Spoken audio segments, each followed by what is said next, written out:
Recovery podcast is real life stories from everyday people in recovery. From mental health issues, trauma, substance misuse, and behavioural addictions.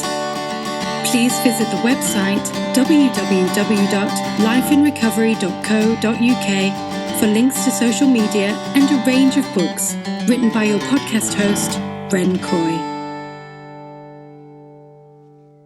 Hello and welcome to the Life in Recovery podcast, episode 73.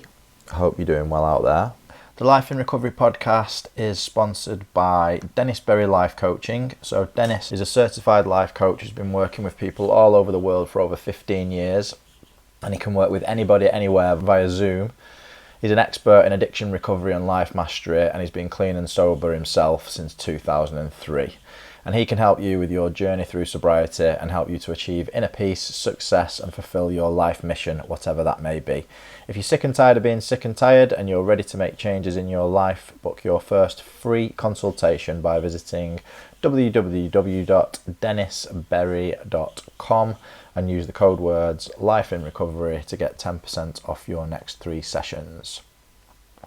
The podcast is also sponsored by a former podcast guest and founder of sugaraddiction.com, Michael Collins. That was episode 20. He's helped thousands of addicts get and stay sober since 1985. During that time, his special passion has been to help recovering addicts who've turned to sugar after they got sober. Many recovering addicts struggle with weight gain, diabetes, and other health issues that all trace back to an addictive use of sugar. In most cases, quitting sugar is even harder than quitting drugs and alcohol. If you think you might need some help with your sugar addiction, Michael is offering a free copy of his book, The Last Resort Sugar Detox Guide, to all my listeners. Just visit www.sugaraddiction.com/lifeinrecovery and download your free copy. And if you're really serious, check out his 30-day Sugar Freedom Challenge whilst you are there. The podcast is also sponsored by the Recovery Coach Training Academy from Helios Recovery. And this is for anyone who's interested in becoming a recovery coach. So recovery coaching is a form of strength-based, healing-centered support for persons in or seeking recovery from substance or behavioural addictions. Similar to life and business coaching, recovery coaching is a type of partnership where the person in or seeking recovery self-directs their recovery, while the coach provides their expertise in supporting successful change. Recovery coaching focuses on achieving any goals that are important to the individual. Helios Recovery Service is offering a digital recovery coach academy and ethics training on January the 25th to January the 30th, 2021. This training includes core competencies for recovery coaches with additional training on ethics, boundaries, medication-assisted treatment, gambling and more. Recognised as the original and leading recovery offering of its kind, the Recovery Coach Academy is a pioneering new approach to healing people's lives that is unlike any other training. Visit www.heliosrecovery.com and when you register, use the code words Life in Recovery to get 10% off the package price. Please don't forget that you can financially support the podcast if you're feeling generous. Go to www.patreon.com/Life in Recovery, and there's a few different packages to choose from there. I enjoy making the avatars for my Patreon supporters, and also if you want to dig deep, you can also appear on the podcast yourself. So check that out, patreon.com/Life in Recovery. Now, this episode of the podcast is with a guy called Craig Lewis, who is originally from Boston, Massachusetts in the United States. He now lives in Mexico City. He contacted me a few months ago through social media channels after listening to the podcast, and he sent me some details of his story, which sounded really, really interesting. And he's now guesting on the podcast, and this story just did not disappoint. This is very much around family mental illness, narcissism, and Craig's essential life of addiction to pharmaceutical medications, specifically drugs that were given to him for psychosis, when he didn't actually have any mental health conditions. As you can imagine, this was devastating to both his mental health and his physical health, and it's taken him many years to recover. But he is recovering, and he lives a wonderful life, a spiritual life, and he lives a wonderful spiritual life. And I just really enjoyed listening to him. I didn't have that much of an input in this podcast because I was kind of enamoured by the story, and I loved the way that he kind of told it, and I just wanted him to do his thing, and I chipped in a little bit. But I just hope you enjoy listening to this as much as I enjoyed speaking with Craig.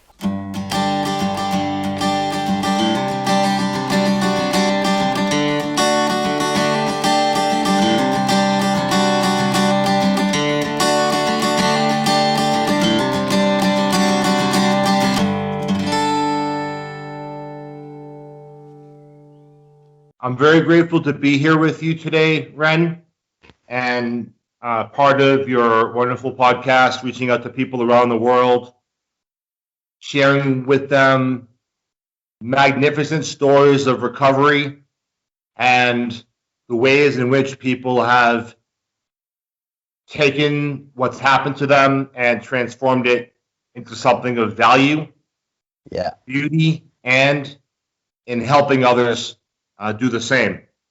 And so it's a privilege for me to connect with someone in the UK on this topic at this point in time.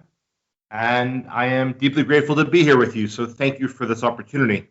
Brilliant. Thank you very much. The pleasure is definitely all mine, and I'm looking forward to hearing your story. Thank you, my brother. I'm 46 years old. I currently live in a mountain in the south of Mexico. Nice. And I'm going to share with you and your listeners a little bit about what happened to me when I was young, the journey, the process. I'm 46, so I get some years on me to talk about, and I'm going to keep it as concise as possible. Yeah. Because what really matters to me is what I'm doing today. And of course, how I got here, the process I had to go through, the work I've had to do, and still do today in every moment, and what that results in living in the moment, and really what that results in for me tomorrow and the next day. Because being a work in progress is an absolutely beautiful gift that you can recognize, that you can recognize the beautiful gift that you are when you recognize that you're a beautiful gift in progress. So here we go. I'm 46 years old. I am from the suburbs of Boston, Massachusetts, in the United States, which is 4 hours east of New York City. Our town of Boston is named after the UK town of Boston, as are so many towns and cities and all sorts of things where I come from. And in 1988, when I was 14 years old, after living with my, what I can now unequivocally describe as narcissistically abusive parents, my parents, in their own desperation to, I suppose, find some peace or find an explanation as to the incredible dysfunction in their lives, that they were determined to keep private because they were considered upstanding citizens. My father was a lawyer. My mother was active in her religious community. And their kid, in 1988, age 14, could not be contained in his sharing of what was going on behind closed doors. And what had been going on behind closed doors in my nice, put together, semi-wealthy, middle, upper class Jewish family was that my parents were both severely traumatized as children, because they were both toddlers in the early 1940s, living in Boston, of course, They were not living in Europe, where so many Jewish people and other people were massacred for no reason. As toddlers growing up in the early 1940s during World War II, in Jewish families, their mothers, my grandmothers, listening to the radio and reading the paper, were informed of what was going on in Europe. And the UK wasn't spared. I mean, you guys suffered great losses just via bombings alone. Yeah. Let alone activities in helping liberate the camps and fighting the war and fighting fascism. So we all have a personal, connection to this in one way or another. My parents grew up in households where their mothers would take this information in about the degradation of human life, the devaluation, the erasing, what it meant to know that people just like you were being rounded up and killed and destroyed for the purpose of doing so. That's a very tough thing to process. And to have to process it, I'm speaking about my grandmothers here, who ultimately abused my parents, who then abused me, and then here we are. It's a very tough thing to kind of wrap your mind around. How you take in information, and my grandmothers couldn't explain to their little children who were 1, 2, 3 years old what the Holocaust was, what it meant to commit genocide, racial genocide, if you will, religious genocide, whatever the best term for it. And so what did my grandmothers do? They did nothing. They took the helplessness that they felt, the fear, the guilt, the I'm certain I can't even attempt to describe what they were feeling because I don't know, but I know it was intense. And they, as you know, and I listen to your show, so you have many other guests who have had parents who have had challenges. And as you know, when you don't talk about trauma and you let it, I guess, infect you, right? Infect you. Yep. And then you don't deal with it, it comes out in different ways. And so my parents, as children, were raised in households in which their mothers, my grandmothers, they treated them without love because the love within them was, I don't want to say it was ruined, but it appears it may have been because of all the circumstances. And my parents both of my parents grew up in unloving households. I had the interesting and distinct opportunity at this point in time, nearly a blessing and a privilege because I'm trying to transcend all the things that happened that caused me such pain and trauma and hurt in my life. I'm going to call it a blessing, right? The blessing that when my parents met, and then they I believe chose to have a child out of love because that's what most parents do. And the blessing that when they had me, and then I started to grow up. I was born in 1973, and maybe when I was out 7 and developing my personality and like recognizing that something's going on in the house. What's wrong with my parents? Why are they acting this way? What's happening? Like, this doesn't make sense. This isn't normal. When you're a 7, 8-year-old kid, a lot to consider.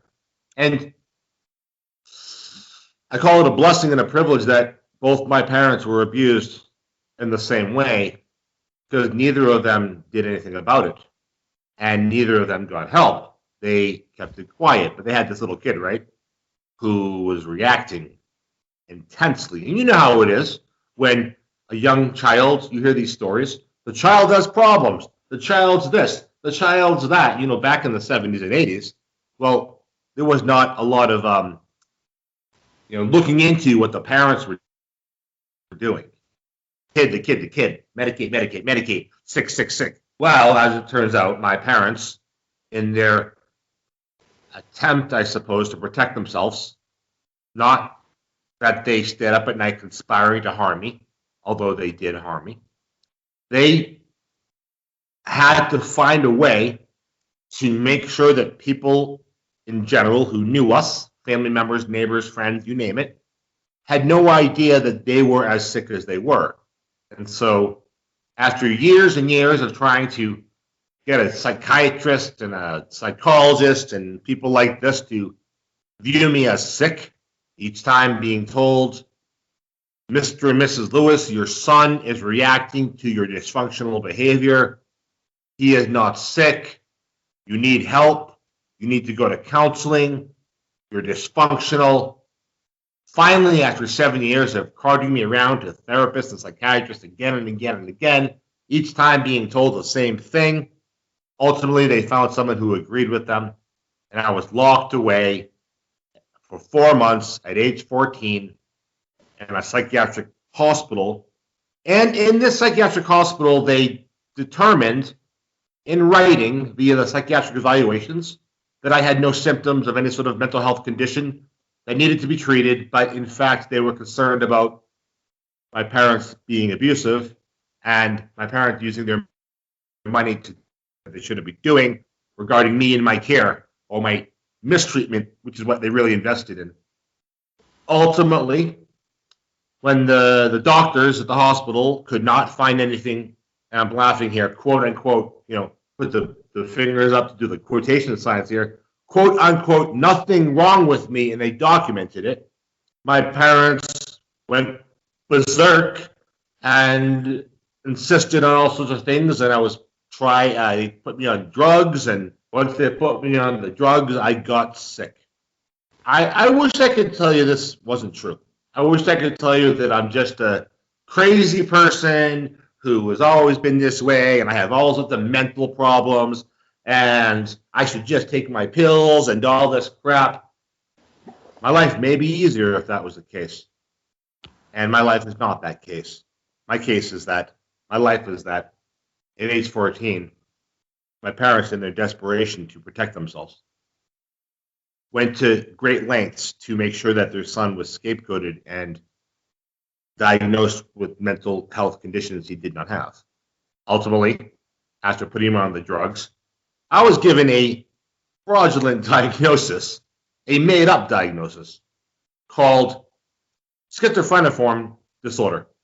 And what that is, or what that was mostly junk science that said I had temporary, in layman's terms, temporary schizophrenia that will go away. I was in reality treated for something they described as temporary schizophrenia that will go away, that only came on, that this, whatever they were trying to treat me for, whatever symptoms they thought that was happening with me, only came on after they put me on psychiatric drugs.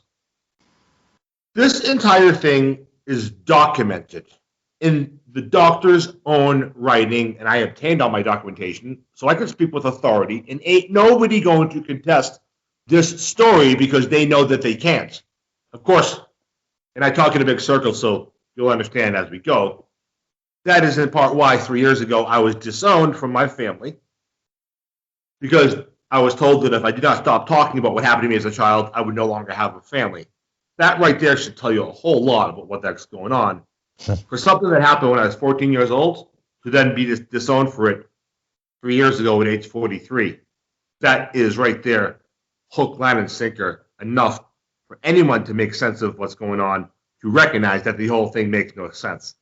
So, age 14, locked away, drugged, diagnosed with a fraudulent, let's call it purchase diagnosis, and thus I was put into a long-term psychiatric facility for quote-unquote emotionally disturbed adolescents. But the only emotional disturbances that I was experiencing were from the medication, from the labeling, from the diagnosing, from the institutionalizing, I don't know if that's the right word, for putting me in institution and locking me away and tearing me out of my school, away from my friends, all of whom I never saw again. So really, by the time I was 15 years old, my life was signed away. Yeah, my life was that is like horrific. In anybody's language, that is just a horrific thing to happen to a child of that age. And were you an only child as well? Oh no, I have a sister who currently is a social worker, and a lot of people ask this question: do you have a relationship with her? Well, absolutely not. my parents are narcissists. And in fact, when I say that, I don't say that with anger, because I actually have great compassion for people who are given that term, that label, because they are the result of being hurt. Yeah. So I don't say that with anger, or I don't even say the word HATE, because I don't want to perpetuate something that doesn't serve my beauty. But no, my sister is not my ally, and I don't speak to her not very long. Okay. I spent age 15 to 18 and a half locked in what we call like outpatient group homes and like residential centers. And in those centers, my medical documentation, my parents legally threatened a psychiatrist to alter my medical records again. The psychiatrist on record said that I did not have any mental health issues and that I was inappropriately placed in that program and that my parents weren't well. And upon legal threat documented by the licensed clinicians, and mind you, I only obtained my medical documentation in 2013, so that's really important to know. For all those years, up until 2013, in this medical documentation, it was proven that the psychiatrist, as documented by the licensed clinicians, who, by the way, were mandated reporters and had a responsibility to protect me, it didn't, and that the psychiatrist went ahead upon threat of lawsuit, changed my medical record to say that I had schizophrenia, when everybody knew that I didn't have anything like that. And so I was just multiply drugged on a cocktail of like 1980s, 1970s antipsychotics. And what that resulted in was ultimately sexual destruction of my body, and which was also things were done to me by human beings, but the medication also wrecked me in upon itself. And my life was ended, if you can appreciate that I'm alive now today. So ultimately, I was sexually destroyed, requiring plastic surgery at age 17 because of the damage done to me by this extremely toxic drugs that were given to me to silence me to protect my parents, that resulted in me growing breasts and needing surgery to remove them. And just as a side note, my parents made sure that despite all the money they had, that they would not put me in some sort of fancy place for fancy rich people, right? They went out of their way, and it's all unfortunately disgustingly documented. They went out of their way to force the state of Massachusetts, where I come from, to put me in locked residential centers for inner city kids. Now, I love inner city people because I ended up becoming a street kid, regardless of where I come from or what kind of class life we have. I ended up a street kid, so these are my people anyways. So when I say inner city, I love them. These are my people now. They don't scare me at all. I love them because I understand what's going on. However, at age 15, I was an innocent little, Jewish kid who was sheltered, and you can only imagine the things that happened to me. That's a story for, I hope to put in the past. Age 18, I graduated from the school they put me in, and it wasn't a real diploma, but it's official. So I didn't really have a high school education at all. Spent the next 20 years basically drugged as a zombie. They changed my diagnosis to schizoaffective disorder, then bipolar disorder, on and on and on. I mean, life of never going to amount to anything. Don't try.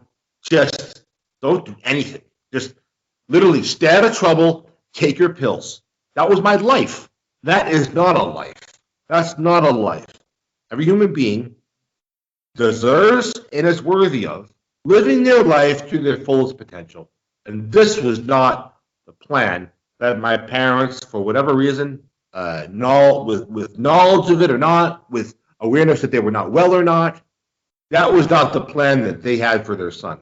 Now, most people cannot fathom the concept, and I know you're a parent, cannot fathom the concept that parents would knowingly to some degree, right? I mean, there is some knowledge here, do this to their child.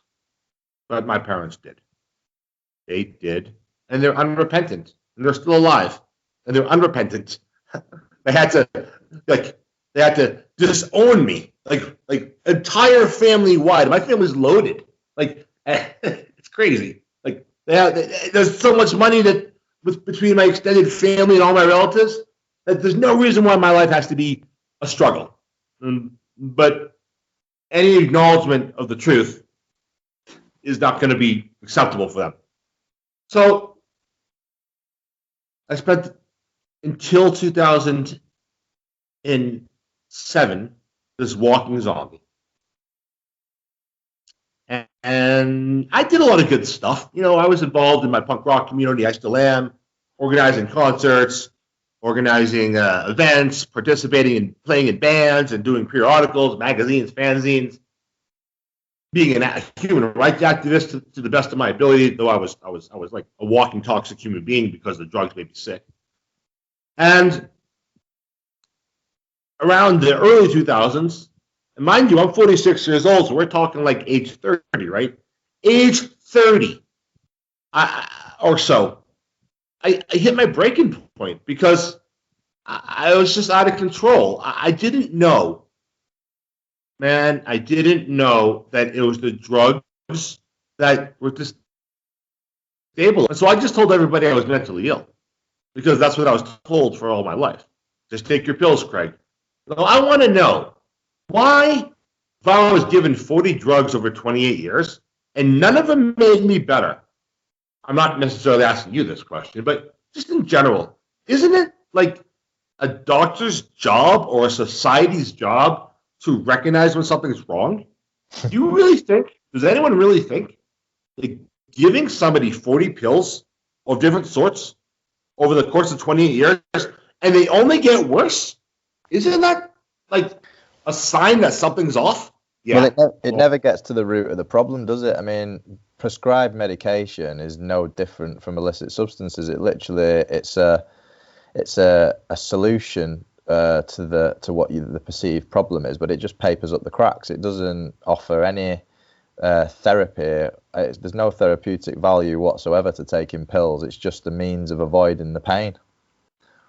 And in my case, as we've already disclosed, they were given to me not because I had pain.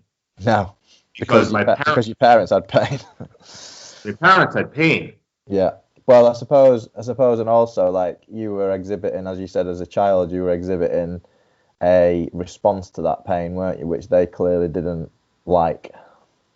Of course. And it was documented that was the case so many times that it would be scary that when you review my documents, you think to yourself, how could all of these people who went to school, they have MD behind their name, they have PsyD behind their name, they have LICSW behind their name, PhD behind their name. Some of them, their names start with doctor. You have to have a degree of humanity when you're working with people. And that humanity was denied of me. In the mid-2000s, as I stated, I hit rock bottom.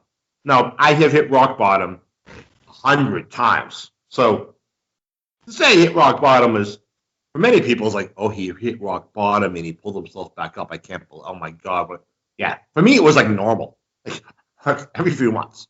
All right. Little did I know I was hitting rock bottom every few months because I was drugged into instability and I didn't know how to handle myself. Ever. Early 2000s, I hit rock bottom. But this time, and it's happened before, it happened again. It was public, my friend. I am the king of the public meltdown. Absolutely. And, when you say king, you want to think like king is like a respectable person, right? Well, I make this as a joke. I earned this. I was the king of the public meltdown. How humiliating. How humiliating to be the king of the public meltdown for years and years and years. because you know it's going to happen again and again and again. And to come to find out years later, the reason why that all happened was because you were taking pills that were given to you to make you sick. It's absolutely nuts. I had this public meltdown in the early 2000s publicly, and I decided, okay, if I can't make my life better, then I can't live. And you know what? That's okay. It's okay that I contemplated that if my life can never improve, then I don't need to be alive. I'm not glorifying taking your own life. But the next thing I'm going to say really, really adds color to this.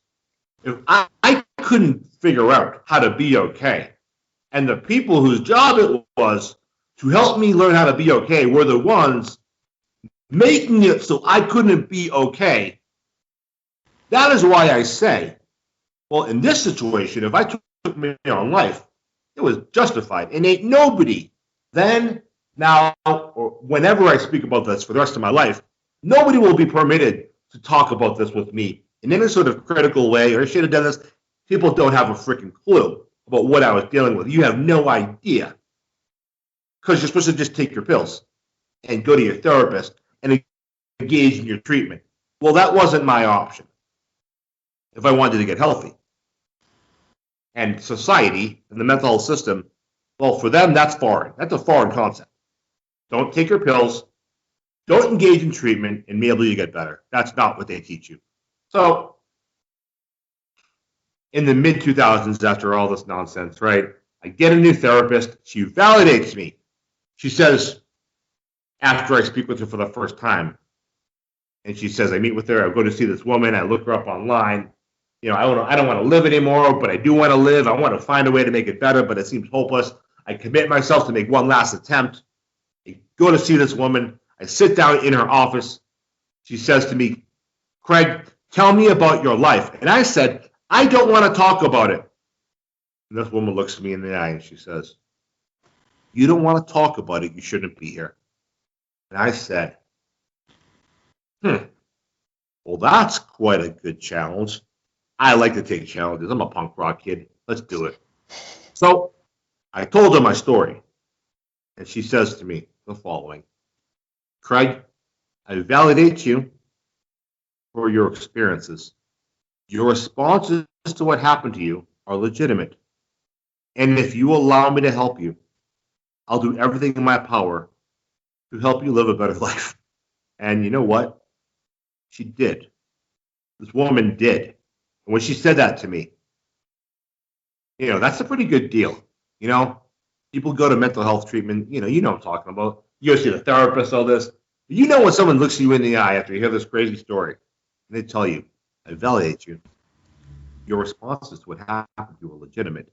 And if you will allow me to help you, I'll do everything in my power to help you live a better life. You know what? Sign me up for that right there. Sold. So I said yes, because nobody says that unless they mean it. So I knew that. Throughout the course of the next, I guess, 7 years, I met with her every week. It was hard. I was a humiliated adult. She's still my therapist to this day. We had like an 8-year break, and she's back with me now. I mean, it's remarkable. Now that I live in Mexico, to me now that I live in the south of Mexico, it's like she lives closer to me now than I live to the United States border. It's crazy. Oh, by the way, for everyone out there listening, I use the word crazy now because like that's what I've been called my whole life, even though it's complete BS. I use it in a colloquial way because it's fine for me, and I don't want anyone to feel like I'm minimizing their experience because other people use that word to be harmful. Now, if someone used that word to be harmful to describe me, and they have, or to describe someone else, I would absolutely protest it and I would not permit it. But when I use it in my speaking, it's because like it's casual for me. I mean no offense to anyone. I respect your experiences. Throughout the course of meeting with this therapist, I had the opportunity to, well, because I wanted to make my life better, she's like, said to me, I'll help you make your life better if you trust me. I said, okay. I sought out support. I sought out anything I could do to make my life better. And ultimately that resulted in me finding out about something called the Certified Peer Specialist Training, which the first class in Massachusetts was in 2007, or I should say, 2006. And what the Certified Peer Specialist Training was, for me, was a specialized program that was college accredited, that was a training program for people with lived experience with mental health challenges, addiction, and trauma, to not only get college credit and a college certificate, but also to learn how to work in the mental health field as a worker, a lived experience. I think in England it's called an expert by experience, or peer support worker. Yep. And I went through the process of applying. I was interviewed, and thank God I was accepted. And so I went through the year training. Now, mind you, this whole entire time I was drugged. I was given the diagnosis. I was dysfunctional. I couldn't even take care of myself properly. But I went to school. And ultimately I graduated this program. I did my internship, which was 300 hours. I became a certified peer specialist, which meant I was trained. I had signed the code of ethics, which I took very seriously, and I was able to then go out and work in the world, in Massachusetts, because that's where I live, and get a job where I worked with people who had mental health challenges, who had addiction struggles, who had trauma issues, and share of my lived experience to help them live better lives. As a mental health worker, as a professional, as part of my internship, I was required to create something that would be a benefit to the people at the program, at the rehabilitation center. And what that was, what I proposed and then followed through with, was creating a peer support group, which was called Better Days. Ultimately, over the course of the next several years, I volunteered in different places. I worked in different places. I worked in different programs. I went to school, the whole 9 yards. Always working on my recovery journey, always trying to get better, And throughout the course of time, I contributed to creating more of this curriculum, more of this Better Days peer support group, meaning every week I would volunteer wherever I was volunteering or working and create a passage and a worksheet about whatever it was I was going through to help myself, because, well, you heard my story. If the mental health system couldn't get it together to help me, well, maybe I could find out how to help myself, and maybe others could benefit as well. Ultimately, in 2013, after a hiatus of giving the group, taking a hiatus, I published this curriculum. I published this collection of 37 passages and worksheets that I developed on a weekly basis the night before I went to do a support group at a recovery center, wherever I was working and volunteering. And I published this. I published this book. And unbeknownst to me, I created something that was considered novel. It was considered new and fresh. And people liked it. And they bought it, man. They bought it.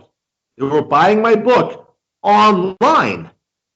And that was the beginning of, well, the beginning of the end of the beginning. Because I was not a person, ultimately, that the system wanted to have a voice. It gets a lot worse. I'm gonna give you the concise worst part, and then we're gonna do a little of it, talk about a couple of things, and then dive into what really matters. Because all this stuff is just stuff. During this whole process, as I shared earlier, in 2013, I obtained my medical records. I also published this book in 2013. Upon obtaining my medical records, and I've already shared some of the horror details that were discovered in it, I got a new psychiatrist. You can't keep working with people who've been drugging you this whole time. New psychiatrist looks at me. Actually, it was a team of psychiatrists. Looks at me, says, Craig, you don't have these conditions. We need to take you off all these drugs because you're never going to get better if you continue to take psychiatric medication. And we're going to remove the diagnosis from your file. And there's people out there who have been through the system, and you know how rare it is to hear someone say, the psychiatrist said to you, if you don't stop taking psychiatric drugs, you're never going to get better. Yes, I know that's absurd, except in my case it's true. And in my case it's real. And ultimately, by the time it was May 1st, 2015, I had taken the last psychiatric drug of my life. Now it's December 10th, 2020. My life, I changed. For the first time, I was bitten by mosquitoes. Bitten by mosquitoes, right? Why would I all of a sudden be being bitten by mosquitoes? Oh, because my blood was toxic, as if I was on chemotherapy or something like this. The mosquitoes knew better than to land on me because they could sense I was not tasty or delicious or whatever it was. And so you can appreciate that also means that for the duration of time that I was, mosquito bite free, which is always strange, right? Why don't they like me? Well, guess what? If mosquitoes knew just by flying around that I was not desirable or I was toxic, well, human beings also know stuff like that. And if a tiny little creature whose real job it is to just land in you and suck your blood and has a short lifespan knows. And by the way, everyone around the world knows that that's what a mosquito does. A mosquito bites you and takes your blood. So if this tiny little insect that's basic purpose in life, so to speak, is to take your blood, knows to not land in you, wow, that means human beings don't want to be with you. And then it began to make sense. Why everyone didn't want to be with me, didn't have relationships, all this stuff. Ultimately, I collapsed. Brain injury from the neurotoxins. I had other issues happening that was just unpleasant. I ended up with a brain injury. I ended up ultimately homeless. And I ended up with a lot of people being very, very, very nasty to me. My family, as I stated earlier, they disowned me. They said if I didn't stop talking about what happened to me as a child, I'd no longer have a family. And I lost pretty much all my old friends and people I knew from Boston. And I just, my life burned to the ground. And people didn't understand that I was having a number of compounded issues, none of which, fell into the category of Craig's mentally ill. Because all they wanted to tell me was to take my pills. But guess what? 5 years later, I still haven't taken a pill. I'm pretty certain I sound pretty okay right now. Definitely. And yeah. So, it's 2020. I'm 46 years old. I moved to Mexico with a backpack. I live here for a year and a half. I didn't speak Spanish when I arrived. I'm learning on the street. I had to start my entire life over to be able to do so and to be happy. My business got wrecked. Oh my God. I don't like to say that I lost everything because what is everything and what is loss? Thinking about that on a spiritual and a philosophical level, it's really nothing. You didn't lose anything. You lost friends. They don't exist. Yeah, they're humans, but they don't exist right now because they're not present. My stuff, all my clothing, all my everything. Yeah, I lost it. And I'm going through this process of healing. So you're just getting me right now, as I speak openly, processing what I'm doing. The healing is active. So I have to think about this. I have to make sense of it, right? I lost all my stuff. My life, my friends, my family, my finances. I literally became homeless in the street. And so, is that loss, or is it just what it is? So I choose to walk my spiritual path and make sense of stuff that way. Well, and you also, you lost that stuff, but you got yourself, didn't you? You found yourself, and you've gained like everything that you didn't have before. I, yeah, I'm finding myself. It's a day to day. It's a day to day thing. Like, I don't know. I don't know if I sound like right in this moment. If I sound like I'm pressured in my speech, sometimes I'm affected by what happened to me, even though like I've not taken a pill in 5.5 years. Sometimes when things happen, I start to even slur my words a little bit, and I know that I can hear it. Sometimes I can hear it, or I'm conscious of it, or maybe it's not even happening, but I don't even know. But yeah, I have an opportunity to start a new life, Mm. and ain't nobody going to take that from me because I went through enough. So I spent a year and a half homeless, and because I felt like I would have died if I stayed in the United States, because there was no one was going to help me. Nobody was going to help me. No family members were going to help me. I could have been just homeless and died in the street.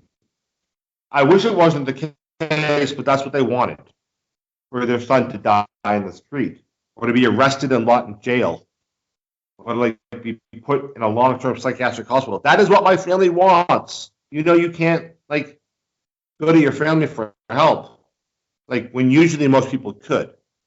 Considering my family has millions of dollars in the extended family, it's freaking absurd. Like I knew that I couldn't go to them because like there are conditions. My family only offers love on a transactional basis, which is not love. So, Mm. you know, I spent a year and a half in Europe because why would I stay where people didn't want me? I bought a one-way ticket to Paris. I set up some workshops with some like French people. I had my book translated to French before I arrived. I mean, I swear to God, I did this. I arrived to Paris, and we did the workshop the next day, and I realized shortly thereafter that the quote unquote problems that I was having, they were connected to the United States, the English language that we speak, and the people involved. When I went somewhere else, being my regular self, doing the things I regularly do, doing the work that I do, but with people who didn't have the time or the capacity or the language, whatever, to look up and know all this stuff and deal with all this stuff people say about me, whatever it may be, they just got the man in front of them, the passionate survivor, the dedicated recovery advocate who didn't speak French, but cared so much about sharing with the people there what I knew, the wisdom I'd gained, the knowledge I've learned how to help myself and others. And from that point on, I realized that if I want to call it a problem, was my own people, where I came from, their ego, their capitalist like indoctrination. I couldn't deal with it. So I just spent the next year and a half, more or less, in countries where I didn't speak the language, and I know about the visa laws. Well, I found ways around it. I spent my time crisscrossing Europe, Ukraine, Greece, Bosnia, Switzerland, London, yeah, Netherlands, Spain, France, Belgium, Poland, Bulgaria, Kosovo. You know what I'm saying? Like Lithuania, Finland, the whole 9 yards. What And I was did all, the work that you were doing? Were you still doing the mental health stuff, or? yeah, well, I didn't have any working papers, so you can't really get a job. But what I did was I created a my European trade business where I was doing the same thing I did in the United States, which was taking my book Better Days and training mental health workers and using it because it's a curriculum. I just did it in Europe. Yeah, I got paid really well while being homeless. I was my witness. Homeless, squatting, eating out of trash at times, and then going to the recovery center to give a presentation to get paid like 500 euros. That is what I did when I had a brain injury after being like disowned, becoming homeless, flying to Europe with nothing but a tote bag, right? And traveling in literally 30 countries back and forth. I established myself by connecting with peer workers and others and doing official trainings of mental health workers and more. Spain and Ireland, in Belgium, in the Netherlands, in France, in Switzerland, both in Belgium and French and Dutch, in Switzerland, Switzerland, in French and German, Czech Republic. This is what I did, and it resulted in having a new life because all of a sudden I could work again, just in a different way. When I wasn't doing professional trainings, I was doing empowerment events in the evenings, at musical events, or at art galleries, or at cafes, or at squatted autonomous centers.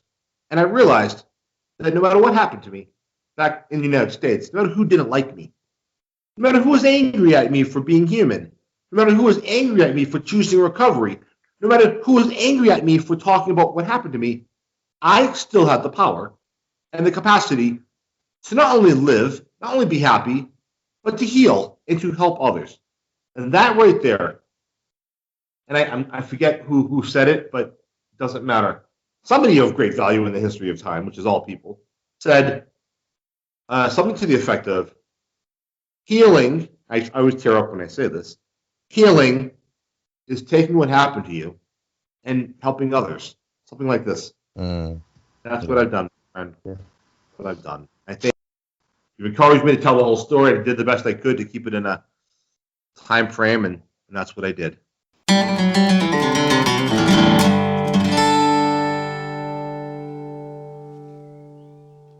So I'd like to just take a couple of minutes to introduce you to my new sponsor, Buds Life CBD patches. Now, Buds Life CBD patches are completely legal in the UK. They don't contain any of the THC or have any psychoactive effects of cannabis. So these have got no psychoactive properties at all, which means that they're not a drug, they're actually a supplement. So these CBD patches take all the goodness that cannabis has to offer, but you don't have to worry about getting high, and they're just a fantastic way of managing anxiety or pain without any of the psychoactive effects. So if other methods of CBD supplementation haven't worked for you, then buying CBD patches in the US or the UK could be the best alternative. Go to www.budslife.co.uk, or you can check them out at instagram.com/BudsLifeCBDUK or facebook.com/BudsLifeCBDUK. And they are available in 16 milligrams, 32 milligrams and 50 milligram patches. And if you'd like to get 15% off your first order, just use the promo code Life in Recovery. So that's 15% off your first order. Just use the promo code Life in Recovery.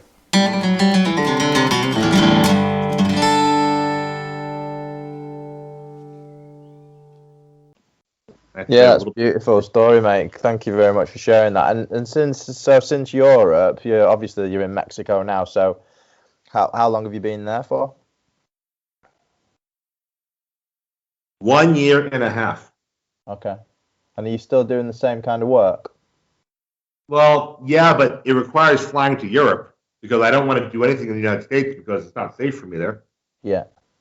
But because of the pandemic, my most recent work trip was canceled, which was in April. And so I've not left here in nearly a year. Nearly a year. Yeah. And what's your kind of recovery look like now then? Are you still, so you said that you're still seeing your therapist, and do you do any other type of, like any other kind of formal or informal types of recovery, or how do you kind of maintain your, your mental health and obviously not relapsing and stuff like that? I'm a spiritual man because that was the most beautiful path I could walk to find peace. I was taught by a very special human being in my life who taught me how to believe in things, how to believe in love, how to believe in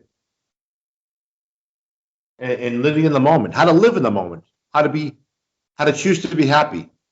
And, a lot of people in mental health world and addictions world, etc.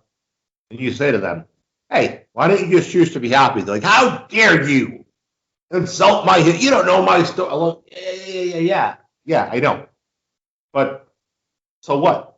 Like, don't you know that all that shit happened to you to like teach you how to be happy? Like, why not just choose?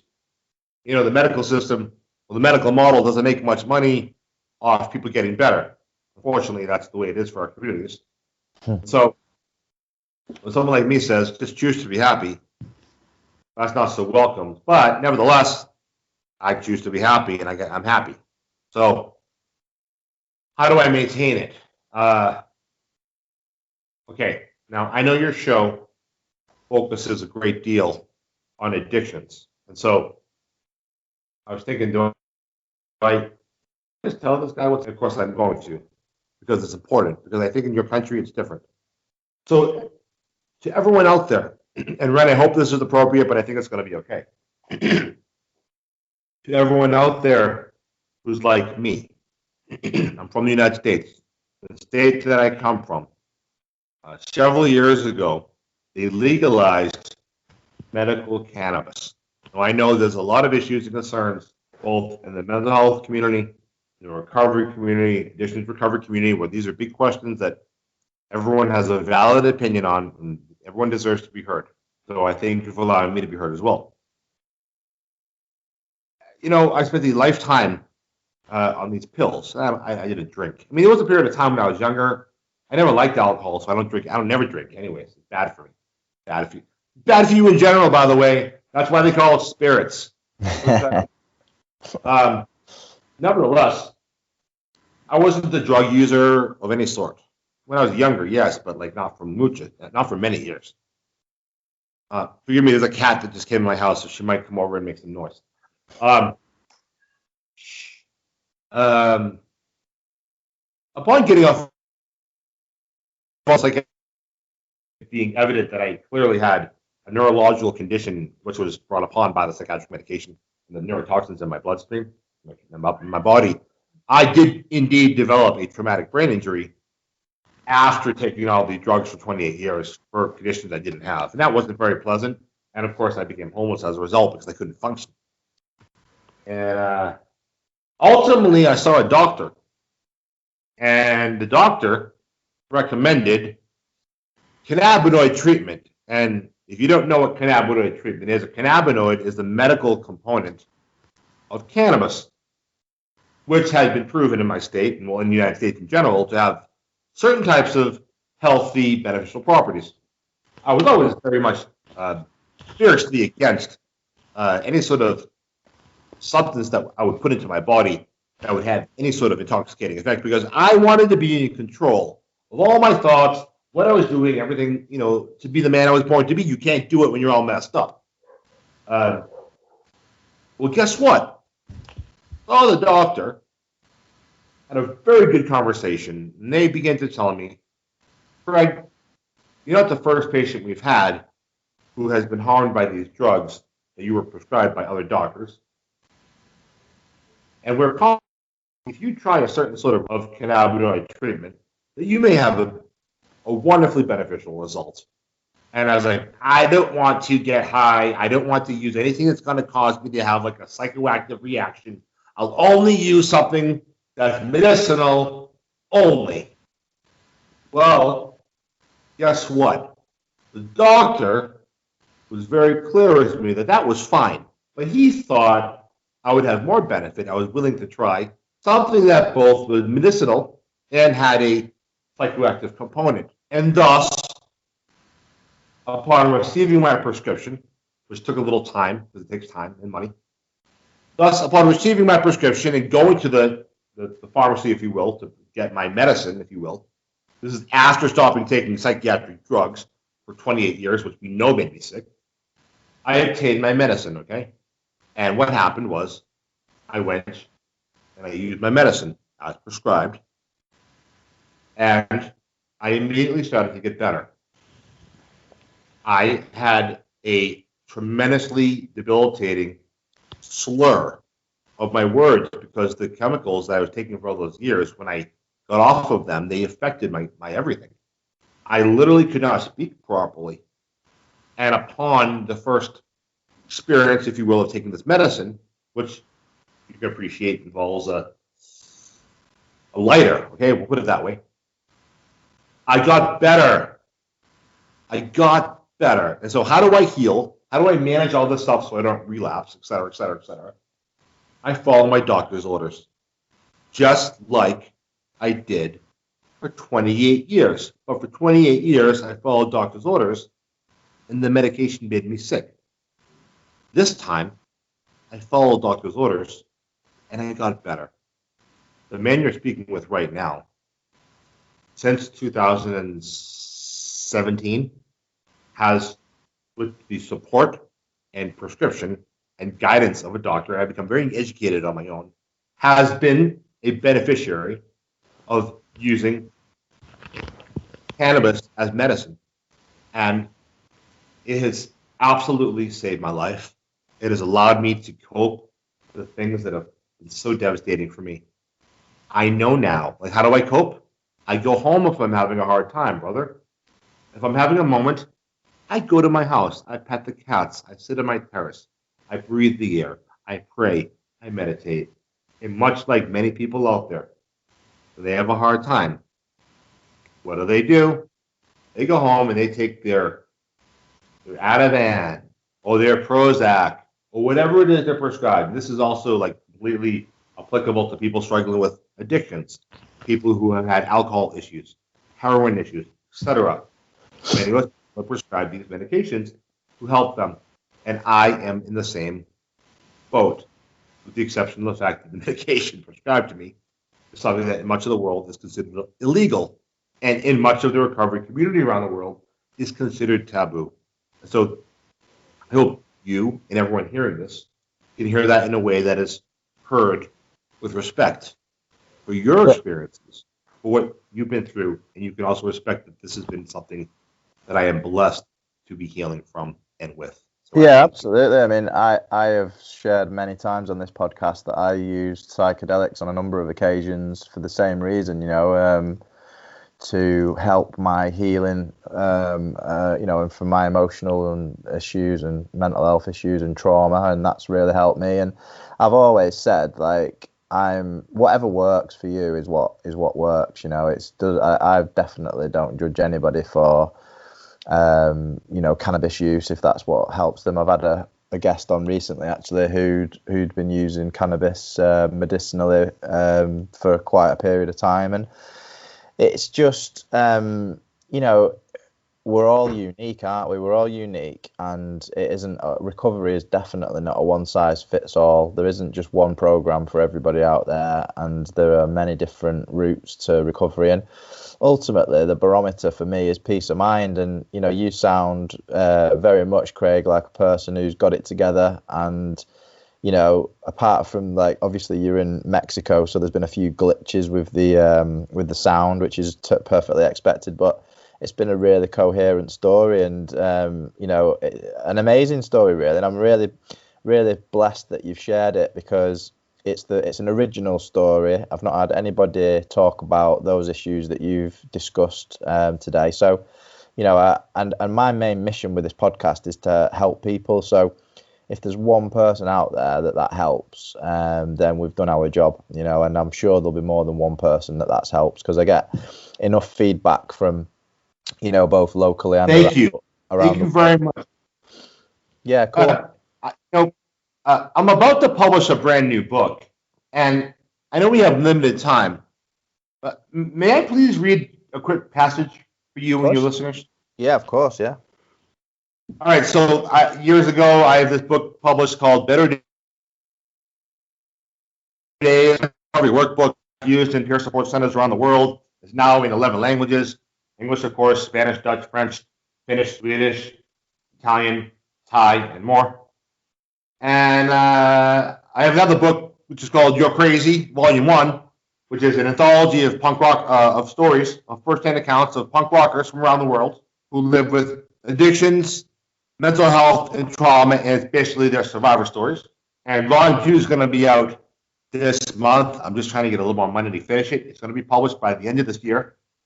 And additionally, I'm going to publish this brand new workbook that I've written while I was homeless, while I was living here. And it has 15 passages and worksheets and 4 poems. And 5 mini forwards written by people who know me well, who said very beautiful things about me, and I'm so grateful. This passage is called Speak with Your Heart as Word. To live with a broken heart is to know that love is real. If you feel pain at the thought or memory of being separated temporarily or permanently from someone you love, then you get it. In times of intensity and hurt, please try to remember the little baby you once were and still are deep within you, and do right by you. Your heart is all you've got. Protect it, nurture it, secure it, love it. In this crazy life, too many times, in moments in which I lost myself, my words failed me. What has been said is done. However, what your heart speaks in this moment, and in every moment forward, is up to you. And it comes with accompanying 3 questions as part of the worksheet. And as I said, there's 15 passages like this. These questions for this specific worksheet passage, speak with your heart, as words will often fail you, are. You're going to love this. I know you're going to love this. What would it feel like if every wound in your heart was completely healed? For the people out there listening, ask yourself this question, just because you deserve to think about it, because maybe if you consider it, maybe it could be done. Why not? Why not work on that? What would it feel like if every wound in your heart was completely healed? Doesn't matter like how you're going to achieve that. Screw that right now. What would it feel like? Well, for me, it would feel great. Ren, how would it feel if every wound in your heart was completely healed? I'd feel totally serene. It's worth it. Do you think it's worth it to consider that topic? Like, what if? How could I make that happen? Like, what would it be like? That? Well, if you consider it, then you can start thinking about the steps that you need to take to achieve it, can't you? Perfect. Question 2. What is one thing you can do right this minute to reset your mental space to allow for seeing a beautiful future? You just said your answer, which is there's no wrong answer. There's no wrong answer. You said if you think about it, you consider it, you can find a way. Yeah. I mean, and the answer to that question for me would be to just sit with myself and just meditate for a while on that, on that question. Perfect.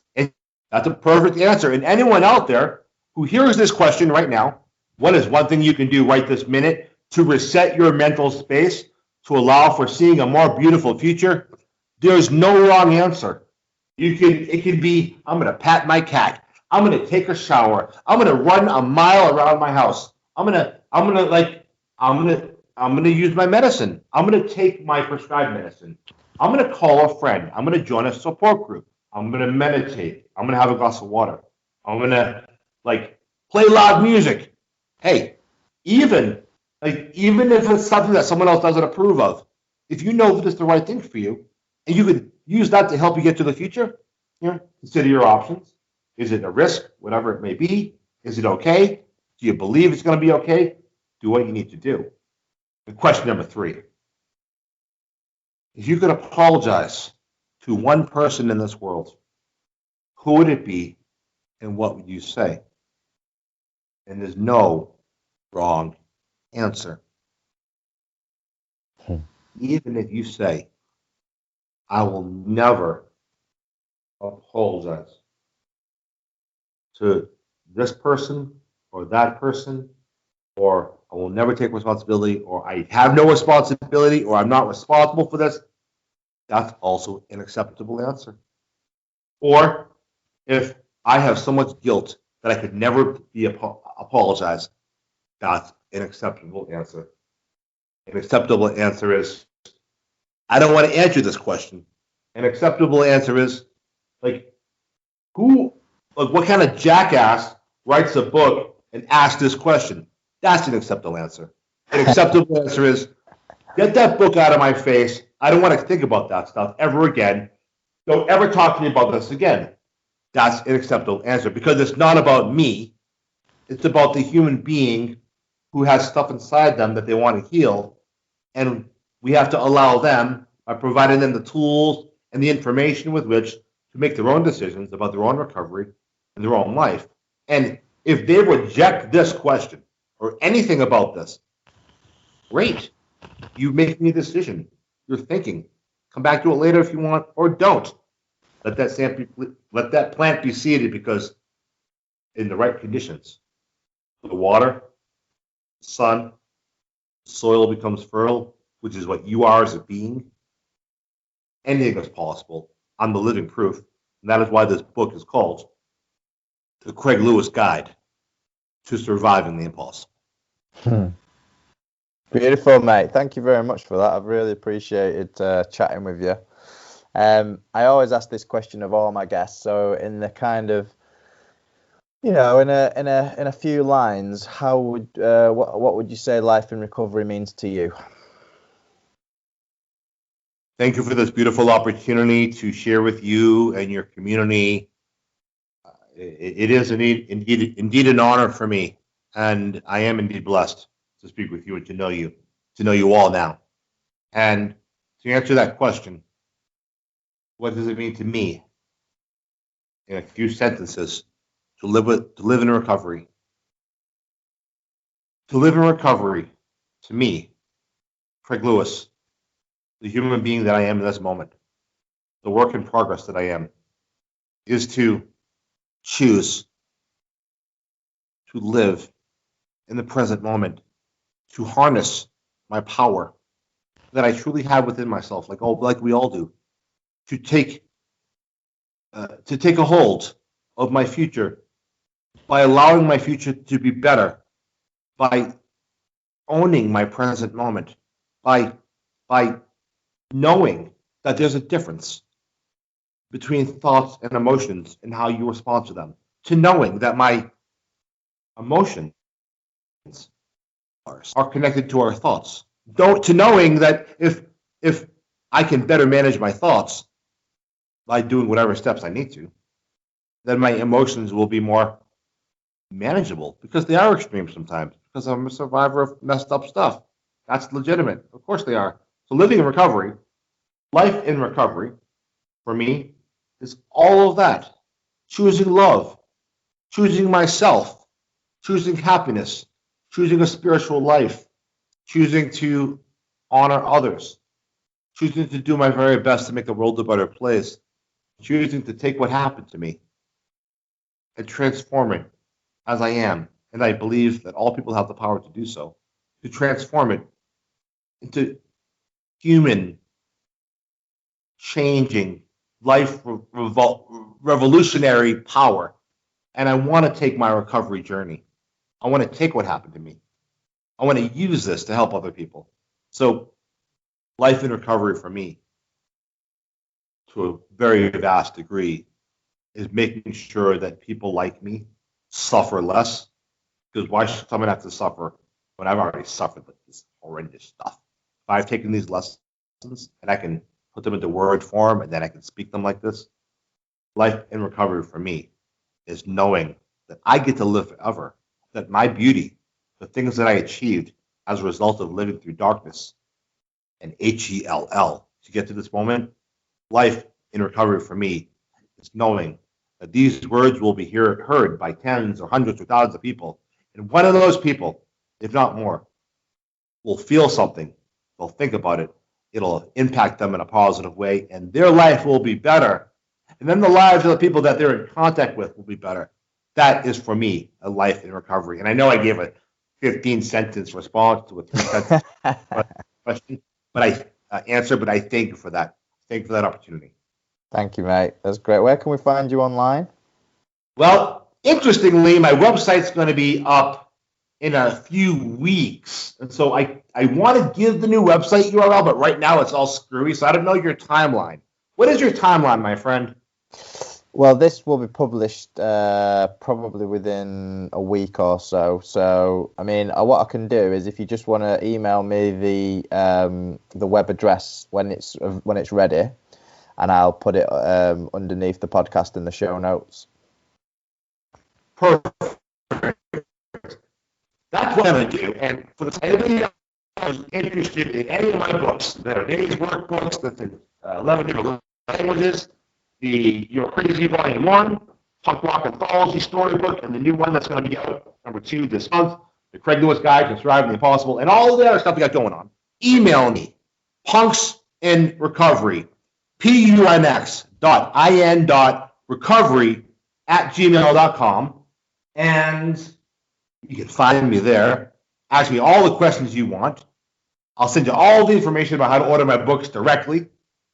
And in a few weeks, when the website is complete, I'm going to send you, my friend, the URL, and it's going to be added to the website. So I thank you all so much, and I thank you, Ren, for this beautiful opportunity from my heart with gratitude. Lovely. Thank you, Craig Lewis. Take care, my friend, and look after yourself. Have a beautiful day. Stay safe. I know you guys are in some challenging times there. I'm in a different situation, so I'm going to go for a walk.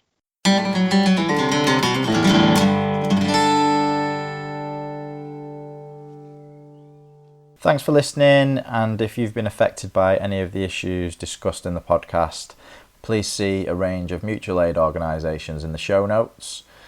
Also, don't forget that you can support the Life in Recovery podcast by visiting patreon.com/Life in Recovery, and the podcast is sponsored by Dennis Berry Life Coaching. Go to www.dennisberry.com for your free consultation and use the code words Life in Recovery to get 10% off your next 3 sessions. Also, go to www.sugaraddiction.com/Life in Recovery and download your free copy of the Last Resort Sugar Detox Guide. And if you're really serious about quitting sugar, check out his 30-day Sugar Freedom Challenge whilst you are there. The podcast is also sponsored by Helios Recovery Services, the Recovery Coach Training Academy. Visit www.heliosrecovery.com to register for the Digital Recovery Coach Academy and Ethics Training, which is on January the 25th to January the 30th, 2021. And when you register, use the code words Life in Recovery to get 10% off the package price. And don't forget, you can get 15% off CBD patches to help you with stress and anxiety if you go to budslife.co.uk and use the promo code Life in Recovery. Peace and love, and goodbye for now.